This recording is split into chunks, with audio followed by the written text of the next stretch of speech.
Assalamualaikum warahmatullahi wabarakatuh. Salam sejahtera untuk kita semua. Tabi pun. Baiklah, kami dari kelompok 4 kelas B yang beranggotakan saya sendiri Novita Sari bersama dua rekan teman saya, yaitu Rani Noprilia dan Fikri Kailan. Di sini kami ingin memberikan video mengenai penjelasan materi anggaran sektor publik untuk memenuhi tugas mata kuliah akuntansi sektor publik. Jadi teman-teman semua, adapun pengertian dari sektor publik. Di sini kita terlebih dahulu harus mengetahui kata kunci yaitu anggaran. Di mana anggaran merupakan pernyataan estimasi kinerja yang akan dicapai oleh suatu organisasi dalam periode tertentu atau waktu tertentu. Nah, dapat kita ketahui juga bahwasanya penganggaran dalam organisasi sektor publik merupakan hal yang penting karena berkaitan dengan proses penentuan alokasi dana untuk setiap program ataupun aktivitas yang akan direncanakan. Jadi di sini juga ada 3 aspek yang tercakup dalam organisasi sektor publik. Meliputi yang pertama ada aspek perencanaan, yang kedua ada aspek pengendalian, dan yang ketiga ada aspek akuntabilitas publik. Jadi teman-teman, secara rinci bahwa anggaran sektor publik itu berisi tentang besarnya belanja yang dikeluarkan untuk membiayai program ataupun aktivitas yang telah direncanakan, serta bagaimana cara untuk mendapatkan dana untuk membiayai program ataupun aktivitas tersebut. Pembahasan selanjutnya mengenai pentingnya anggaran sektor publik. Jadi teman-teman, anggaran sektor publik itu dibuat untuk membantu menentukan tingkat kebutuhan masyarakat seperti listrik, air bersih, kualitas kesehatan, pendidikan, dan sebagaimananya agar terjamin secara layak. Baiklah, untuk memperkuat kenapa anggaran sektor publik itu dikatakan penting, di sini saya akan memberikan 3 alasan. Yang pertama, anggaran sektor publik itu sebagai alat bagi pemerintah untuk mengarahkan pembangunan ekonomi nasional, menjamin berkesinambungan, serta meningkatkan kualitas hidup masyarakat. Yang kedua, anggaran itu diperlukan untuk kebutuhan masyarakat serta kegiatan masyarakat agar masyarakat tersebut bisa terus berkembang. Yang ketiga, anggaran itu diperlukan untuk meyakinkan bahwa pemerintah itu telah bertanggung jawab terhadap rakyat, di mana hal ini anggaran sektor publik merupakan instrumen pelaksanaan akuntabilitas publik oleh setiap lembaga-lembaga yang ada ataupun lembaga-lembaga yang telah dibuat. Di sini saya akan menjelaskan mengenai fungsi anggaran sektor publik.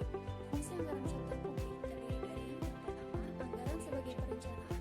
Maksudnya, anggaran sebagai perencanaan ini digunakan untuk mencapai tujuan sehingga organisasi mengetahui apa yang harus dilakukan dan kebijakan apa yang harus dibuat. Anggaran perencanaan. Untuk apa anggaran perencanaan dibuat? Anggaran perencanaan digunakan untuk yang pertama, merumuskan tujuan agar sesuai dengan visi misi yang telah ditetapkan. Yang kedua, merencanakan berbagai program untuk mencapai tujuan serta sebagai alternatif pembiayaan. Yang ketiga, mengalokasikan dana pada kegiatan yang telah disusun. Yang keempat, menentukan indikator kinerja.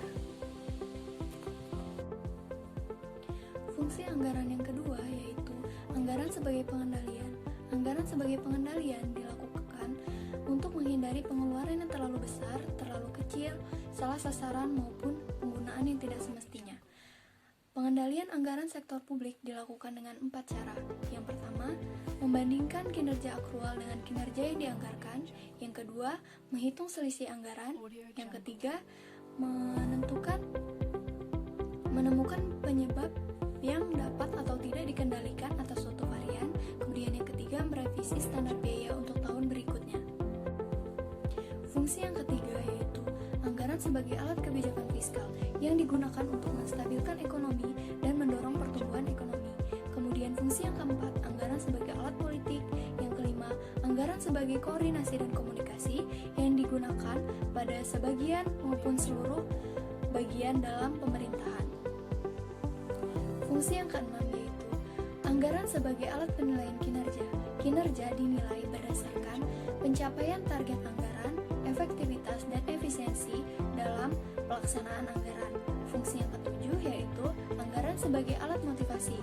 Anggaran ini digunakan untuk memotivasi manajer dan staf agar bekerja secara ekonomis mencapai tujuan. Fungsi yang kedelapan yaitu anggaran sebagai alat untuk menciptakan ruang publik. Maksudnya, masyarakat maupun elemen masyarakat lainnya harus turut andil dalam proses penganggaran sektor publik. Selanjutnya, tujuan dan karakteristik anggaran sektor publik. Tujuan anggaran sektor publik yaitu untuk meningkatkan pelayanan publik dan kesejahteraan masyarakat.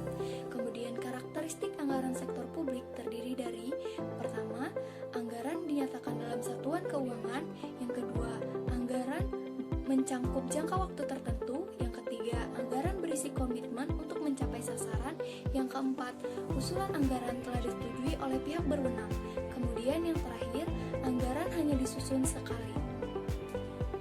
Sekian materi yang dapat saya sampaikan. Untuk materi selanjutnya dapat dijelaskan oleh Saudara Fikri Kailan. Baik, selanjutnya yaitu ada prinsip-prinsip dalam penganggaran sektor publik.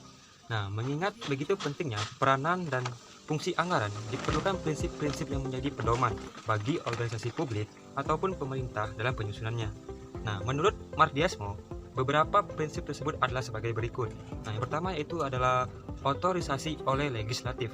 Nah, maksudnya itu yaitu anggaran publik harus mendapatkan otorisasi dari legislatif sebelum eksekutif dapat menggunakan anggaran tersebut. Nah, yang kedua yaitu ada komprehensif atau menyeluruh. Nah, anggaran harus menunjukkan semua penerimaan dan pengeluaran pemerintah. Oleh karena itu, adanya dana non-budgeting pada dasarnya menyalahi prinsip anggaran yang bersifat komprehensif. Yang ketiga yaitu ada keutuhan anggaran. Nah, maksudnya yaitu semua penerimaan dan pengeluaran pemerintah tercakup dalam dana umum. Yang keempat yaitu ada non-discretionary appropriation.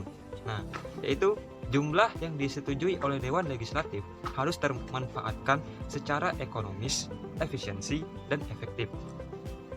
Nah, selanjutnya yaitu ada pendekatan penganggaran pada sektor publik. Anggaran sebagai alat perencanaan kegiatan publik yang dinyatakan dalam satuan moneter sekaligus dapat digunakan sebagai alat untuk pengendalian. Nah, sistem perencanaan anggaran publik berkembang dan berubah sesuai dengan perkembangan manajemen sektor publik dan tuntutan yang muncul dalam masyarakat. Nah, pada dasarnya terdapat beberapa jenis pendekatan dalam perencanaan dan penyusunan anggaran sektor publik. Yaitu ada yang pertama yaitu adalah pendekatan tradisional. Nah, apa itu pendekatan tradisional? Yaitu anggaran tradisional merupakan pendekatan yang banyak digunakan di negara-negara berkembang. Nah, adapun ciri-ciri dari pendekatan tradisional ini itu adalah sebagai berikut. Nah, yang pertama itu adalah cara penyusunan anggaran berdasarkan pendekatan inkrementalis. Terus yang kedua yaitu struktur dan susunan anggaran yang bersifat line item. Yang ketiga cenderung sentralisme. Yang keempat bersifat spesifikasi. Yang kelima yaitu tahunan. Dan yang terakhir yaitu menggunakan prinsip-prinsip anggota bruto. Nah, pendekatan tradisional terdiri atas 3 proses. Yang pertama yaitu pihak lembaga yang memerlukan anggaran mengajukan anggaran kepada kepala eksekutif dan anggaran tersebut diperinci berdasarkan jenis pengeluaran yang hendak dibuat. Yang kedua yaitu kepala eksekutif mengumpulkan permintaan anggaran dari berbagai lembaga. Terus yang selanjutnya, setelah merevisi jumlah permintaan anggaran, pihak legislatif kemudian menuliskan jumlah anggaran yang disetujui dengan menggunakan pendekatan tradisional. Nah, yang kedua yaitu adalah pendekatan New Public Management. Apa itu? New Public Management yaitu pendekatan yang berfokus pada manajemen sektor publik yang berorientasi pada kinerja, bukan pada kebijakan. Nah, oleh karena itu, bagian dari reformasi New Public Management adalah dengan kemunculan manajemen berbasis kerja. Fokus manajemen berbasis kerja yaitu pengukuran kinerja suatu organisasi sektor publik yang berorientasi pada pengukuran outcome atau hasil, bukan lagi sekadar pengukuran input ataupun output saja. Itu. Nah, adapun karakteristik umumnya yaitu sebagai berikut. Yang pertama yaitu komprehensif atau komparatif. Yang kedua terintegrasi dan lintas departemen. Yang ketiga yaitu proses pengambilan keputusan yang rasional. Yang keempat bersifat jangka panjang. Yang kelima yaitu spesifikasi tujuan dan pemeringkatan prioritas. Yang keenam itu adalah analisis total cost dan benefit. Yang ketujuh yaitu berorientasi pada input, output, dan outcome, bukan sekedar input saja. Terus yang terakhir adalah adanya pengawasan dari kinerja. Nah, Adapun paradigma New Public Management telah melahirkan beberapa teknik penganggaran dalam sektor publik, yaitu sebagai berikut. Yaitu anggaran kinerja. Anggaran dengan pendekatan kinerja disusun untuk mengatasi berbagai kelemahan yang terdapat pada anggaran tradisional. Khususnya yaitu kelemahan yang disebabkan oleh tidak adanya tolak ukur yang dapat digunakan untuk mengukur kinerja dalam pencapaian tujuan dan sasaran pelayanan publik. Nah, anggaran kinerja memiliki beberapa karakteristik, yaitu yang antara lain yaitu mengklasifikasikan akun-akun dalam anggaran yang berdasarkan fungsi dan aktivitas serta unit organisasi dalam rincian belanja. Selain itu juga ada menyelidiki dan mengukur aktivitas yang diperkirakan harus dilakukan pada periode tertentu guna mendapatkan efisiensi maksimum dan standar biaya.